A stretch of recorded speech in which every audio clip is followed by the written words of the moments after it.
그것을 이루리라. 아멘. 오늘은 본문을 가지고 다윗의 선택이라는 제목을 가지고 말씀을 전가하겠습니다. 사울왕은 살기 등등하여서 또 끊임없는 위협과 끈질긴 추적을 피해 다윗이 사무엘 선지자가 있는 그 동산의 라마나이ot으로 고향으로 라마나이ot으로 피난하게 됩니다.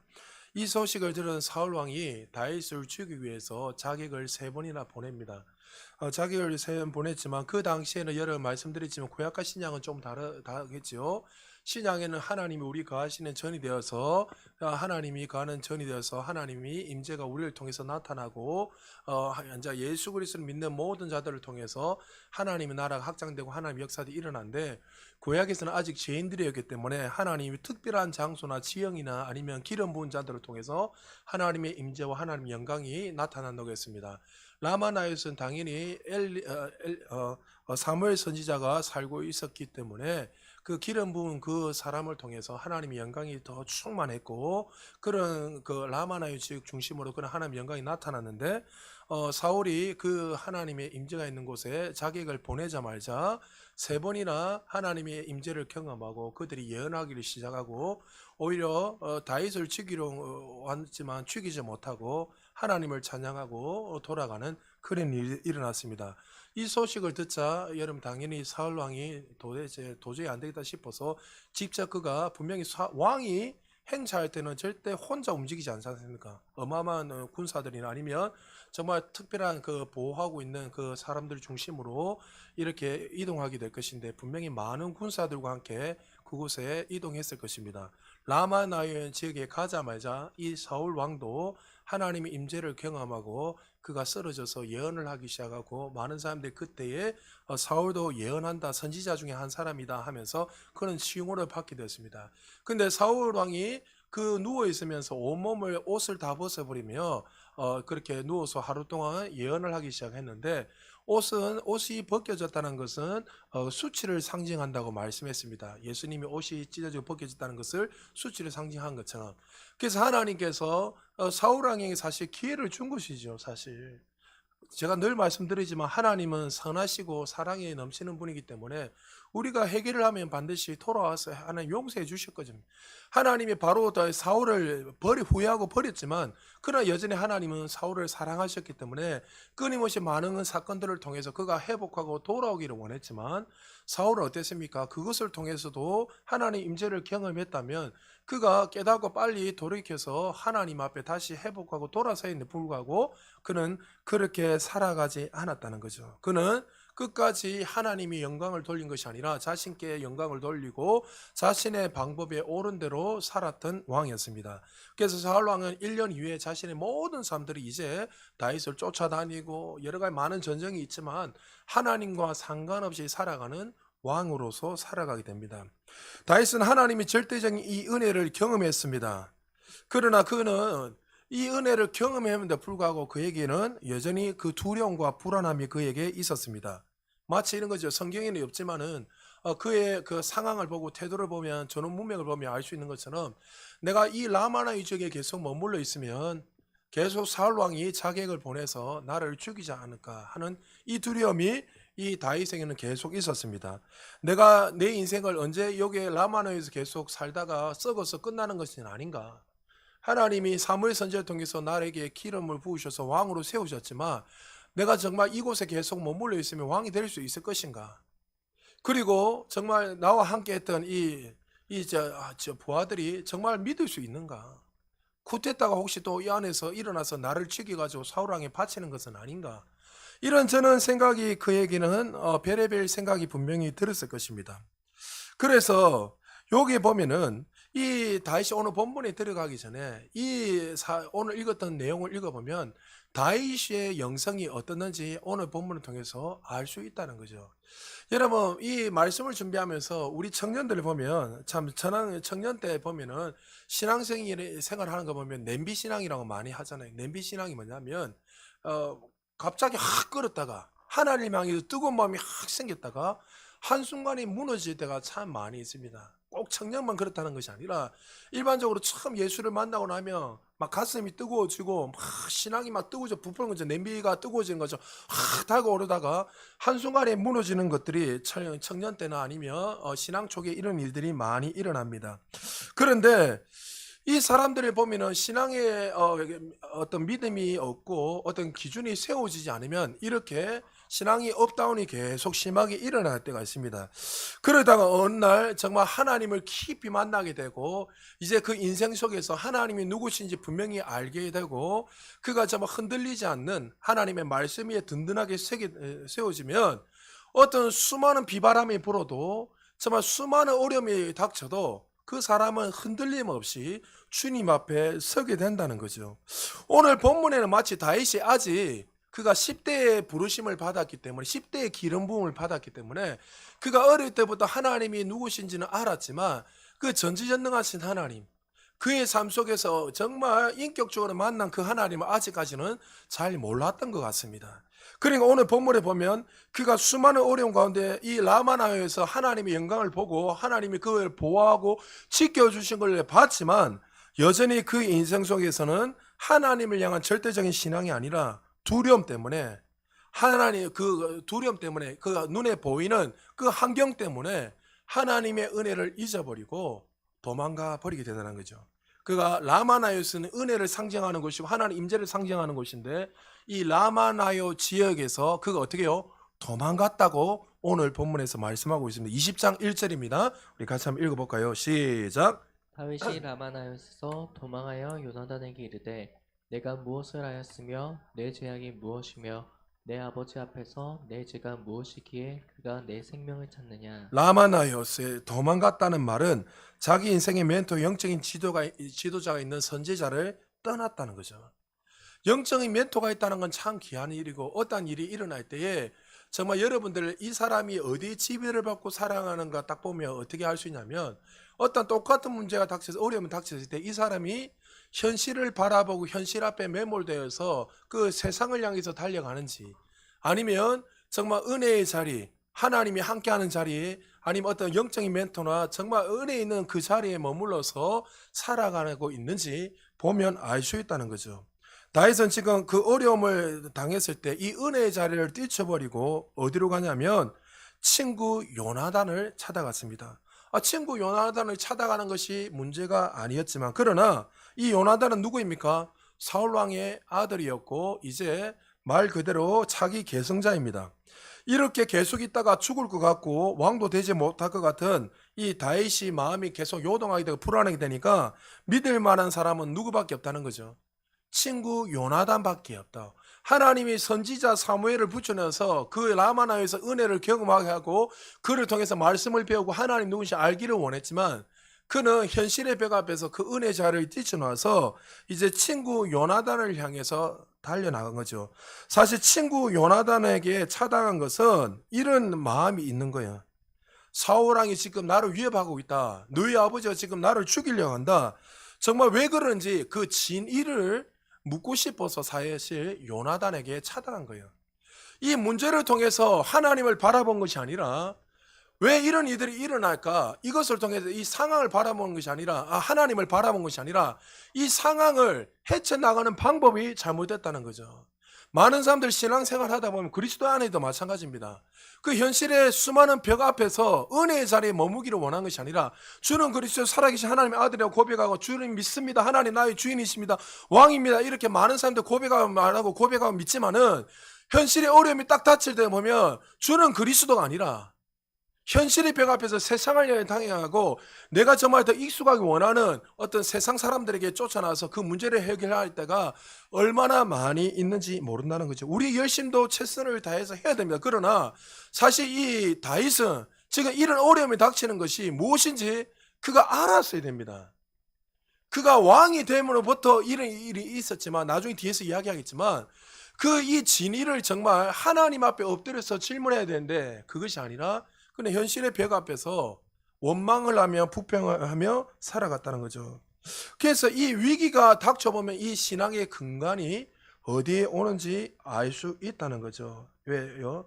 많은 사람들은 정말 이 어려움이 닥칠 때에 정말 하나님을 바라보는 것이 아니라 현실의 벽 앞에서 무너질 때가 많이 있습니다. 하나님께서 지금 이 다윗에게 왜 이런 어려움을 허락했을까요? 왜 우리에게 이런 어려움을 줄 때가 왜 있을까요? 하나님 사실 이 다윗이 왕이 되기 전에 무엇을 깨닫기를 원했습니까? 가만히 하나님 앞에 엎드려 하나님의 그 시간에 맞춰서 살기를 원했습니다. 그러니까 인간이 제일 안 되는 것 중에 하나가 뭐냐면 하나님의 때를 기다리지 못한다는 거죠.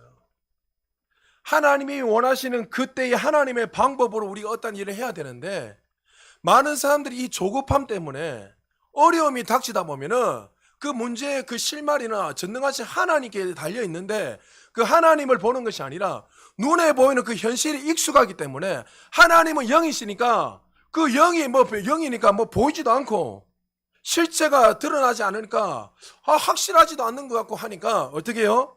그 방법은 다 내려놓고 내가 눈에 보이는 그 방법, 눈에 보이는 그 현실을 따라가려는 것들이 더 많이 있다는 거죠. 이것이 바로 우리에게 가장 쉽게 오는 유혹이라는 거죠.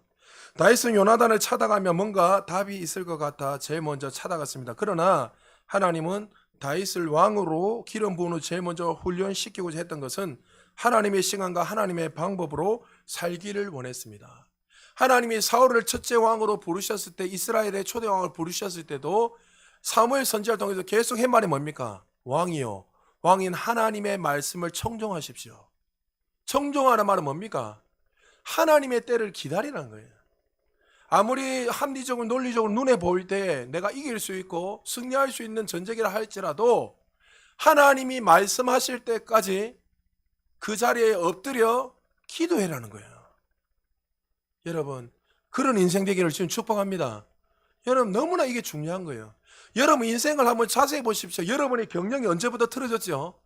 하나님의 그 시간, 하나님의 때를 기다리지 못하고 내가 먼저 내 마음대로 내 방법으로 앞서 나갔을 때 항상 문제가 일어나잖아요. 그거 여러분 더 잘 알잖아요. 하나님의 머물러 있으라 기다리세인데 우리는 전혀 하나님 뜻과 상관없이 내 뜻, 내 생각이 맞다 생각하고 나아갈 때가 얼마나 많이 있는지 모릅니다. 하나님이 지금 다윗에게 이 기다리는 법, 하나님의 때를 기다리는 법을 배우기를 원했습니다. 여러분에게 여러 번 이야기했지만 여러분 기회가 되면 우리 어르신들도 꼭 그 책을 한번 읽어보십시오. 유진 피터스 돌아가셨는데 유진 피터스의 다윗의 영성이라는 이 책을 꼭 사서 읽어보십시오. 그 내용은 간단한 이겁니다. 결론을 짓는다면 왜 하나님이 다윗을 그냥 바로 왕으로 세우시면 되는데 왜 다윗에게 압살롬 아들이나 압살롬과 사울이라는 이 왕을 붙여놨는가? 그냥 왕으로 바로 세우시면 바로 하면 되는데 유진 피터스가 스토리를 재밌게 풀어가면서 결론은 마지막에 뭐라고 하냐면 다윗 안에 있는 그 사울과 압살롬이라는 그 문제의 근원을 보기를 원한 거예요. 왜 하나님께서 많은 사람들이 우리에게 그냥 고난 없이 평탄한 길을 걸어가면 원하는데 왜 주변에 꼭 어떤 우리를 고난을 주고 문제를 일으키게 하는 왜 그런 수많은 사람 부지는 그 사람을 통해 내 안에 그것이 있다는 것을 깨닫기를 원하는 거예요. 네가 그것이 제거되고 내려놔야지만이 하나님 더 영광스러운 사람으로 세워주기를 원한다는 거죠. 그러니까 다윗도 그냥 왕으로 세우면 되는데 왜 끊임없이 어려움을 닥치게 하시고 왜 이런 일이 일어난가? 여기서 다윗의 영성이 일어나잖아요. 10대에 부르심을 받으니까 그 아직까지도 하나님이 어떤 분인가 너무나 잘 몰랐던 것 같아요. 제가 볼 때.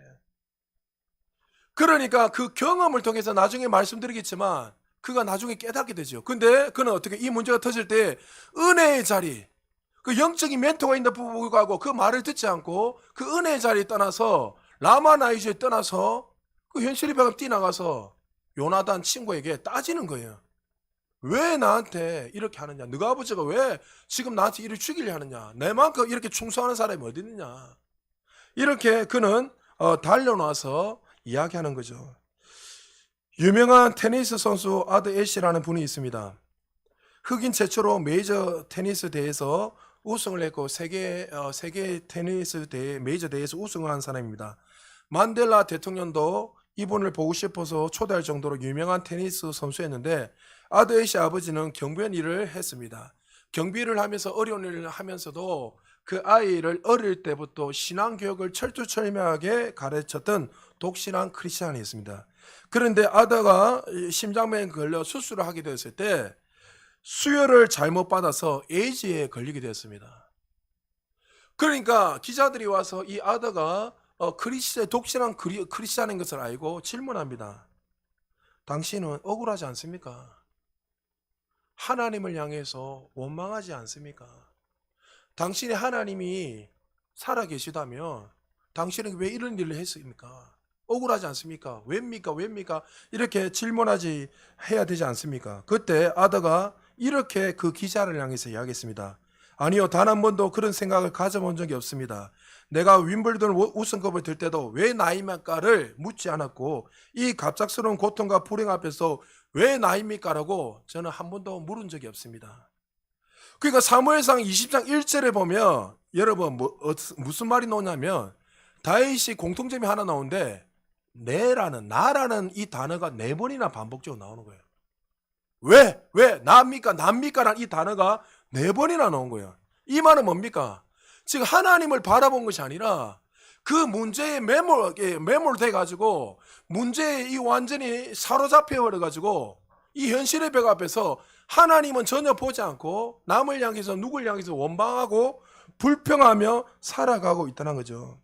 대부분 사람들이 영적 위기에 빠지면 자기 문제에만 몰두하게 됩니다. 지금 다윗도 마찬가지입니다. 그 문제를 보는 것이 아니라 하나님의 뜻을 기다리고 그 뜻 가운데 걸어가야 되는데 불구하고 그 문제에 함몰되어서 분노하고 흥분하기 시작합니다. 마귀가 제일 써먹기 좋아하는 도구가 뭔지 압니까? 이 분노라는 단어입니다. 분노. 항상 마귀는 분노라는 이 감정을 통해서 옳고 그름을 분별하지 못하도록 우리를 흥분하게 하고 하나님의 온전한 뜻을 보지 못하도록 그렇게 우리를 무너지게 만들 때가 얼마나 많은지 모릅니다. 지금 다윗은 하나님의 은혜에 머물지 못하고 자신의 뜻을 하나님의 때를 기다리지 못하고 자기 생각에 사로잡혀서 지금 분노하여서 친구 요나단을 향해 찾아가서 왜 너희 아버지가 나를 죽이려 하느냐 하면서 오히려 달려두고 대어두고 있다는 거죠. 여러분 사무엘서를 우리가 계속 공부하다 보면 하나님이 다윗을 기름 부고 바로 왕으로 세우면 된다 했잖아요. 그러나 그렇게 하지 않는 이유가 뭐라고요? 다윗 안에 있는 그 뿌리 뽑아의 것들을 아시고 하나님께서 그에게 고난을 허락하신 겁니다. 하나님은 사무엘 선지자를 통해서 영성을 더 배우기를 원했고 말씀을 배우기를 원했고 그 은혜의 자리에 머물러서 하나님의 때에 하나님의 방법으로 살기를 원했지만 다윗은 그 뜻을 깨닫지 못하고 뛰쳐나와서 자신의 방법과 수단을 가지고 문제를 해결하려고 했습니다. 하나님이 한 시대에 귀하게 쓰임받는 영적 리더의 공통점이 뭐냐면 하나님의 뜻을 기다리는 사람입니다. 그래서 하나님께서 쓰실 때마다 항상 공통점이 뭡니까? 영적인 이 강야에 집어넣어가지고 훈련시키는 거예요.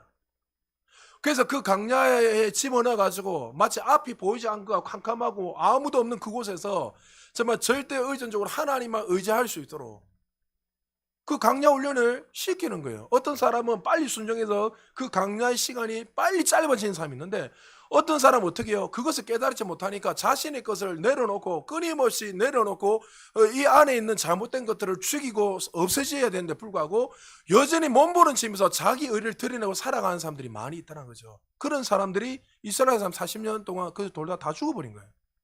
그러니까 우리 안에 하나님께서 고난을 허락하시고 하나님 이미 우리에게 모든 복을 주셨는데 그냥 우리 인생 이미 대로가 열려 있는데 왜 걸어가다 어떨 때는 이런 어려움들이 가끔 일어나대. 그러니까 여러분 잘 들으셔야 합니다. 내가 불순종해서 오는 고난은 여러분 그냥 그것 빨리 돌이켜 순종하면 됩니다. 맞죠? 그런데 여러분들 마귀를 통해서 오는 것도 내가 고난을 어떻게 불순종했기 때문에 마귀를 통해서 오는 거잖아요. 그럼 하나님이 우리에게 고난을 허락하신 이유가 뭡니까? 욥의 고백처럼 정금같이 이 정금 뭡니까? 말 그대로 하나님이 원하시는 그 모양대로 그 영적인 그런 부유한 자로 만드시기 위해서. 왜요? 그렇게 돼야지만이 하나님 주신 그 은혜를 더 많이 누리고 우리가 이 열방과 세계에 하나님의 영광을 나타낼 수 있기 때문에. 근데 많은 사람들이요 그 강야에서 훈련을 받기를 원하지 않고 자신의 방법대로 계속 살아가다가 무너질 때가 많이 있다는 거예요. 여러분 창세기 계시록 다 읽어보시죠. 믿음의 선진들 다 공통점 거기였습니다. 아브라함이 불순종해서 엉뚱한 짓 하고 할 수도 하나요. 어떻게 해요? 하나님이 그 아브라함이 믿음의 조상을 만들기 위해서 어떻게 해요? 그 안에 끊임없이 그 안에 있는 것들을 제거했습니다. 야곱도 마찬가지고 이삭도 마찬가지고 다윗이 연약함이 뭔지 아십니까? 여자였습니다. 그러니까 끊임내내 여러 가지 많은 것을 통해서 그가 나중에 어떻게 해요? 그 여자를 통해서 문제가 일어나잖아요, 실제로요. 그리고는 나중에 그 인생이 바뀌게 되죠. 그러니까 우리 하나님은 지금 이 다윗을 통해서 그 안에 잡고 있는 그 견고한 진들을 내려놓기를 원하셨습니다. 그러나 다윗은 그것을 깨닫지 못하고 자신의 방법으로 뛰쳐나올 수밖에 없었다는 거죠. 4절에 보니까 이렇게 말합니다. 요나단이 다윗에게 이르되 내 마음의 소원이 무엇이든지 내가 너를 위하여 그것을 이루리라. 요나단이 다윗을 얼마나 좋아하고 사랑했는지 잘 보여주는 장면인데 우리 전체를 쫙 읽어보면 그가 겉옷을 벗어주고 군복을 벗어주고 띠도 풀어주고 여러분 띠에는 항상 전대가 있으면 전대가 뭡니까? 그 안에 호주머니 돈을 넣는 호주머니에 있단 말이죠. 전대에 돈이 있단 말이에요. 돈. 그러니까 모든 것을 다 바쳐서 다윗을 사랑하고 생각해주고 칼과 여기 보면 칼과 활과 모든 걸 다 벗어주었다 했습니다. 그런데 이 요나단이 유일하게 벗지 않는 것이 아니다. 성경 기자 지금 이것을 보여주면서 우리에게 한 가지 이야기하는 거예요. 뭘 안 벗으시죠? 신발은 벗어주지 않았습니다. 히브리인들의 복장의 마무리는 신발인데 신발은 여러분 항상 신분을 상징하고 그의 삶의 내용을 상징하고 있습니다. 그래서 누가복음 15장에 보면 돌아온 탕자 이야기 알잖아요, 여러분. 거기에서 보면 돌아왔을 때 아버지가 달려와서 그에게 의복을 입히고 가락지를 채우고 마지막에 최종적으로 하는 게 뭡니까? 신발을 신깁니다. 신발을 신긴다는 건 뭐예요? 너는 이제 내 아들로 회복된다는 신분이 회복됐다는 것을 보여주고 말씀하고 있습니다. 그리고 또 이 신발은 어떤 걸 또 상징하냐면 사람들이 거래했을 때 너와 나의 거래가 완전하게 이루어졌다는 것을 히브리인들에게 보여주기 위해서 상징하고 있습니다.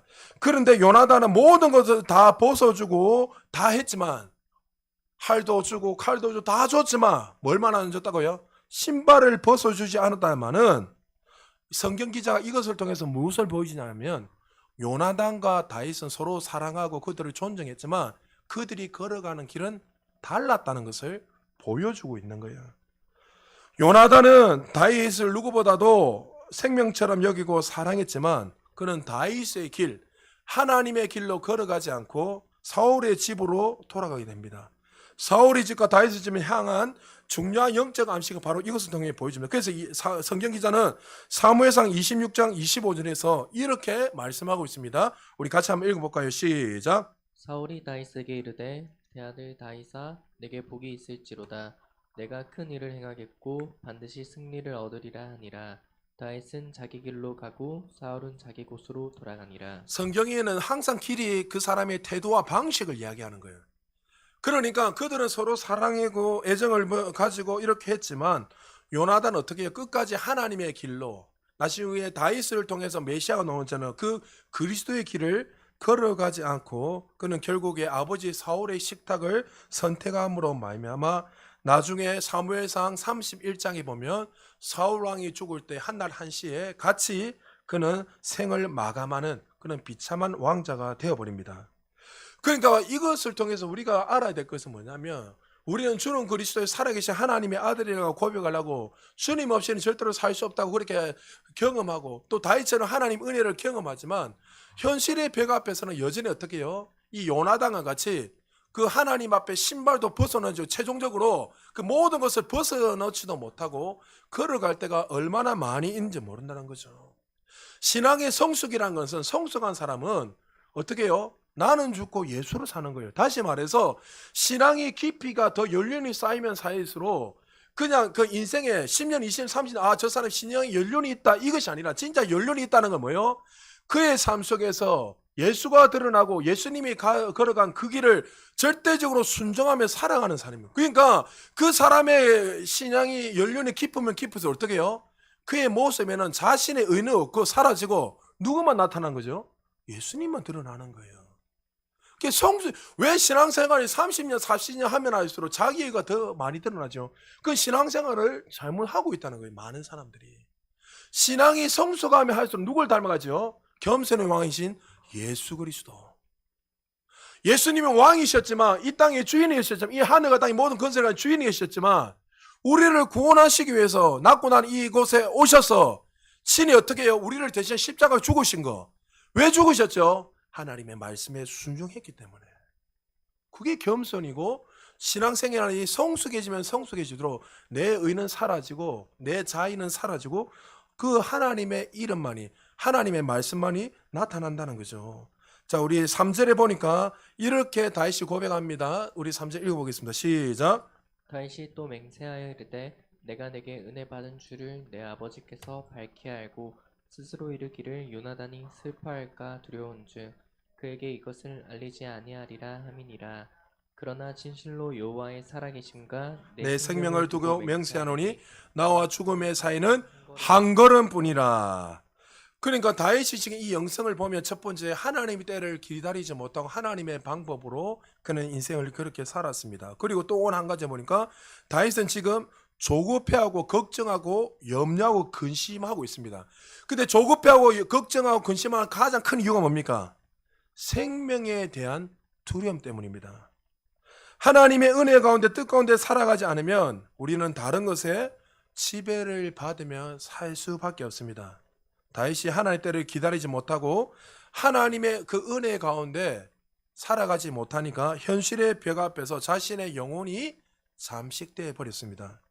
하나님이 우리의 구원자의 창조주요 하나님이 나의 아버지 되시고 지존다의 사실을 우리가 믿지 못하면 반드시 그 하나님의 다스림과 통치가 없으면 뭔가 다른 것에 반드시 우리가 지배받고 살아가야 되어 있습니다. 반드시 그렇습니다. 그러면 그 사람이 하나님의 통치와 다스림을 받지 않으면 다른 뭔가에 지배받는데 그 지배받을 때 나타나는 그 한 가지가 뭐냐면 두려움이에요. 두려움. 왜 두려움이 생기죠? 하나님 창조자인 걸 믿지 않는 거예요. 하나님이 나의 아버지인 걸 믿지 않기 때문에 두려워하는 거예요. 내일의 염려가 왜 일어나죠? 내일의 염려뿐만 아니라 걱정 왜 일어나죠? 코로나가 또 생긴다니까 두려워하다 덜덜 떨고 있는 사람들 왜 그렇죠?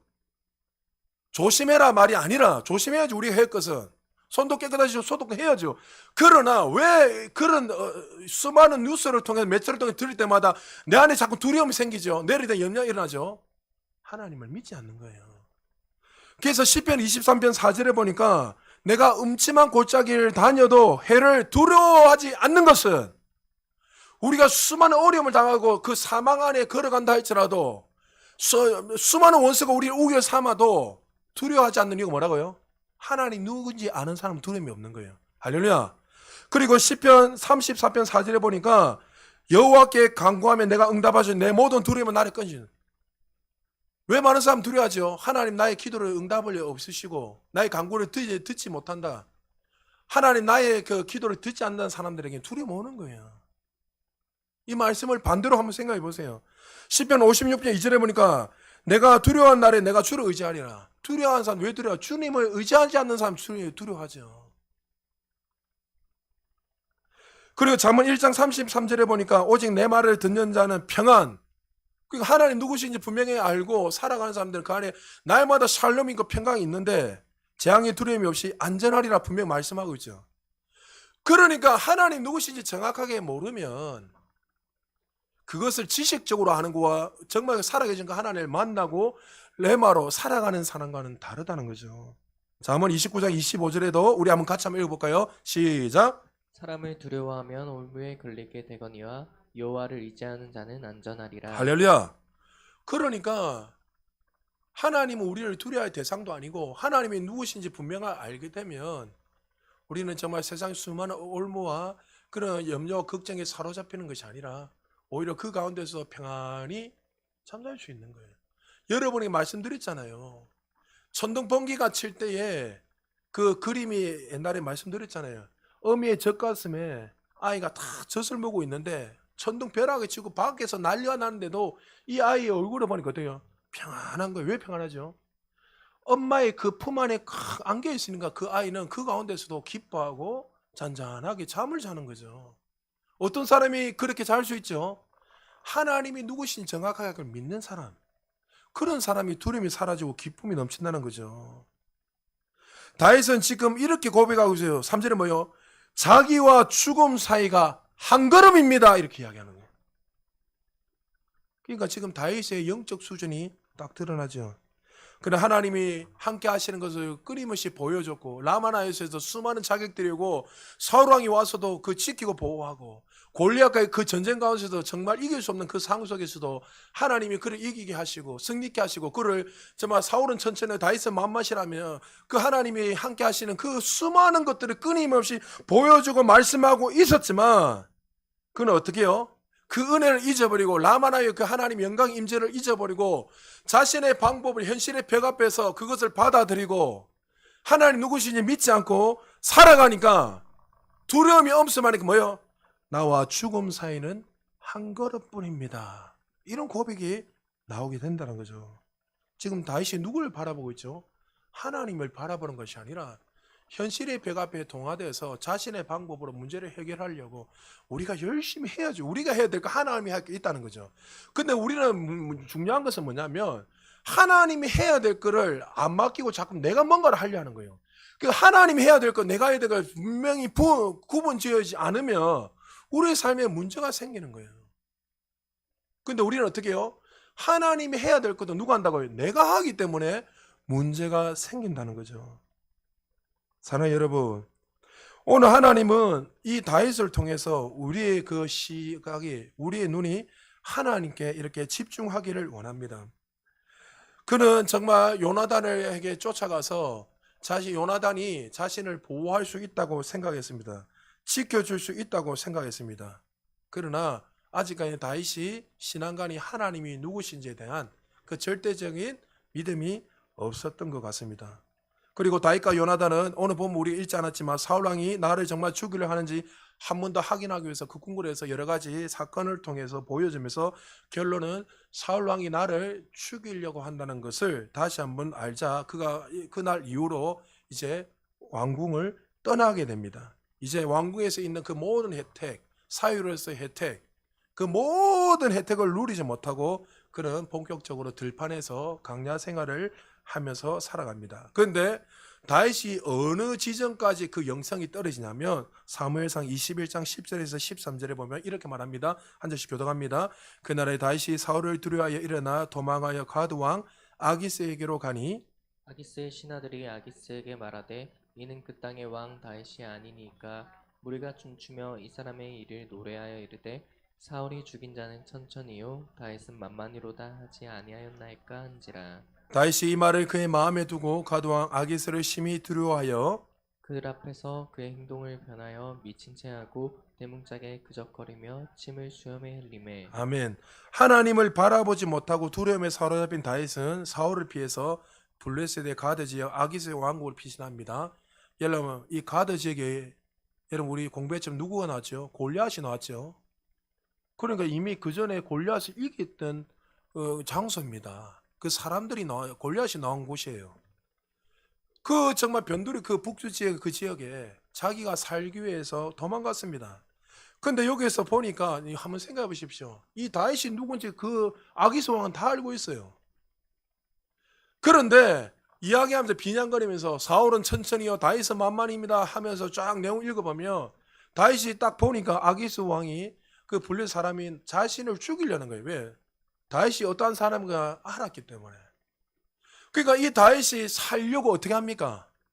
미친 체 하면서 침을 질질 흘리고 여기 보면 거드렁거린다 했습니까? 그 보니까 대문짝에 거적거린다는 말은 뭐냐면 대문에다가 이렇게 박는 거예요. 문에다가 박고 벽에다가 막 하면서 자기가 살아보려고 침을 질질 흘리면서 그렇게 하고 있다는 거죠. 나중에 여러분 이 시편 34편에 보면 이때 다윗이 여기에서 빠져나왔을 때에 그가 한참 지나서 하나님이 누구신지 경험하고 난 후에 그가 시편 34편을 씁니다.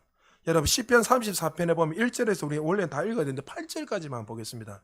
여러분 성경을 보면 시편 34편에 보면 다윗이 가드왕 아기스 앞에서 미친 짓 나가서 쫓겨나 지은 시라고 적혀 있습니다. 아비멜렉이라 되는데 아비멜렉은 그 당시에 왕들을 칭할 때 말하니까 아비멜렉이 아니라 그 당시에 왕들 전체를 칭호할 때 이야기하기 때문에 학자들 막 견해가 있는데 사실은 아기스 앞에서 했다는 것이 맞습니다. 그래서 한 절씩 한번 교독해 보겠습니다. 내가 여호와를 항상 송축하며 내 입술로 항상 주를 찬양하리이다. 내 영혼이 여호와를 자랑하리니 공고한 자들이 이를 듣고 기뻐하리로다. 나와 함께 여호와를 강대하시다 하며 함께 그의 이름을 높이세. 내가 여호와께 간구하매 내게 응답하시고 내 모든 두려움에서 나를 건지셨도다. 그들이 주를 앙망하고 광채를 내었으니 그들이 얼굴은 부끄럽지 아니하리로다. 이 공고한 자가 부르짖음에 여호와께서 들으시고 그의 모든 환난에서 구원하셨도다. 여호와의 천사가 주를 교행한 자를 둘러 진치고 그들을 건지시는도다. 너희는 여호와의 선하심을 맛보아 알지어다. 그에게 피하는 자는 복이 있도다. 아멘. 다시 훗날 그 사건을 통해서 깨달은 것이 무엇입니까? 8절이죠. 8절에 한번 다시 한번 띄워주십시오. 너희는 여호와의 선하심을 맛보아 알지다. 그에게 피하는 자는 뭐라고요? 복이 있도다. 이 고백이 그냥 나온 것이 아닙니다. 그의 인생 속에서 하나님 은혜를 깨닫지 못하고 자신의 방법으로 살았고 눈에 보이는 사람을 의지하고 도망도 가보고 나름대로 살아보려고 열심히 살았습니다. 근데 그가 그 수많은 그 고난 가운데 또 고비 가운데 원수보다 도망다니며 깨달은 것이 무엇입니까? 하나님께 피하는 것이 가장 안전하다는 것을 깨닫게 되었다는 거예요. 하나님은 나의 산성이요 요새요 피난처인 것을 그가 그때 깨닫게 됩니다. 어려운 일을 당할 때 죽음의 위기 앞에서 요나단에게도 가보고 또 블레셋에게 도망가기도 해보고 미친 척하면서 살아보려고 미친 척도 해보고 그 동굴에도 숨어보고 별의별 짓을 다 하면서 수많은 것을 통해서 하면서 그 안에 아직도 주님을 의존하지 못하고 주님이 피난처라는 사실을 믿지 못했는데 그 상황 속에서 한 번도 하나님 그를 버리신 적이 아니시고 여전히 그를 지키시고 보호하시는 그 피난처 되시는 그 하나님인 것을 그가 나중에 깨닫게 된 거예요. 이 영성이 여러분이 일어나기 좀 축복합니다. 이것들이 여러분 믿어지고 깨달아져야지 어려움을 당하던 어떤 상황 속에 닥쳤을 때 우리가 믿음 잃지 않고 주님을 전적으로 믿고 신뢰하며 나아갈 수 있는 거예요. 저는 말씀을 결론하기 전에 한번 여러분 묻고 싶습니다. 여러분은 정말 하나님이 어떤 분이라고 믿고 고백하고 살아갑니까? 우리는 조금만 어려움이 닥치면 하나님 살아계십니까? 이렇게 하면서 하나님 앞에 원망하면서 세상을 향해 달려가는 게 우리의 연약함 아닙니까? 우리가 알고 있는 하나님이 그 정도의 하나님밖에 안 됩니까? 하나님 우리에게 말씀하셨습니다. 내가 고아와 가보처럼 그 당시에 고아와 가보는 가장 연약한 자들이잖아요. 돌봄 없이는 살아갈 수 없는 존재. 그것을 이야기하는 뭐예요? 내가 버려두겠느냐? 너희를 버려두지 않는다. 하늘의 새를 봐라. 누가 먹여 입히냐? 왜 너희들은 내가 너희를 입히고 책임지고 이끌어가는데 왜 믿지 못하느냐? 하나님이 못 믿으니까 누굴 보내요? 예수님까지 친히 보내셔서 그 살아계신 우리를 사랑하는 친히 보여주셨단 말이죠. 근데 우리는 그 현실의 벽 앞에서 여전히 불평하고 두려워하고 마치 다윗처럼 그 두려움을 떨어서 주님이 그 살아계심을 보지 못하고 살아갈 때가 얼마나 많이 있습니까? 다윗은 그것을 통해서 하나님 누구신지 더 정확하게 깨달았고 나중에 그 보십시오. 어떤 상이 와도 다윗은 하나님을 실어버리지 않고 끝까지 하나님을 사랑하는 하나님의 마음에 합한 하나님의 사람으로 귀하게 쓰임받았다는 거죠. 말씀 마무리합니다. 신앙생활을 하면서 가장 힘들고 잘 안 되는 것 중에 하나 바로 하나님의 때를 기다리지 못하고 자신의 방법으로 뭔가를 자꾸 문제를 해결하려고 합니다. 혹시 여러분 가운데 지금 앞뒤 우겨삼을 당해서 정말 하늘을 쳐다볼 수도 없고 땅으로 꺼져갈 수도 없고 앞으로 나아갈 수도 없고 뒤로 갈 수 없는 그런 상황이 있습니까? 혹시 그때에 하나님의 때를 기다리세요. 잠잠하게 주님의 음성을 들으면서 하나님이 어떨 때는 말씀하지 않을 때가 안 들릴 때가 있어요. 안 들리면 어떻게 해요? 내가 어떻게 이것을 통해서 나아가야 될지 말씀을 통해서 들여다보십시오. 믿음의 선진들이 이렇게 했구나. 아니면 여러분 하나님의 음성이 들리면 그 음성의 확신을 가지고 나아가게 돼 여러분 앞에 이미 주신 그 승리를 누리게 된다는 거죠. 여러분 이 기다리는 훈련 하나님의 때를 기다리는 그 훈련 하시기를 주님 축복합니다. 그리고 여러분 또 한 가지 우리가 기억해야 될 것은 오늘 다윗을 통해서 하나님께서는 끝까지 우리 인생을 책임져 주십니다. 다윗은 그것을 통해서 하나님 나의 피난처이시고 요새라는 것을 깨닫게 됐습니다. 여러분 실패한 인생이고 넘어지는 인생이라 할지라도 우리가 7번, 8번 다시 일어설 수 있는 그 근거가 어디냐면 우리의 열심, 우리의 노력이 아니라 하나님이 말씀하셨기 때문에 그 인생은 항상 하나님께서 끝까지 책임져 주시고 인도해 주신다는 사실을 기억하시고 하나님이 여러분의 피난처 되시고 요새 되어서 날마다 그 상황을 바라보지 말고 하나님이 함께 하시는 그 은혜로 말미암아 여러분의 모든 삶 속에 전진이 일어나고 또 하나님 주시는 그 능력 안에서 내가 정말 모든 것을 할 수 있는 그런 존재가 돼서 여러분을 통해서 물질도 풀어지고 또 진행 교회도 지경이 넓혀지고 또 여러분 주변에 많은 VIP가 돌아오게 되고 열방과 세계가 여러분을 통해서 돌아오는 그런 축복의 통로를 귀하게 쓰임받는 하나님의 사람들 되시기를 주님의 이름으로 축복합니다. 우리 말씀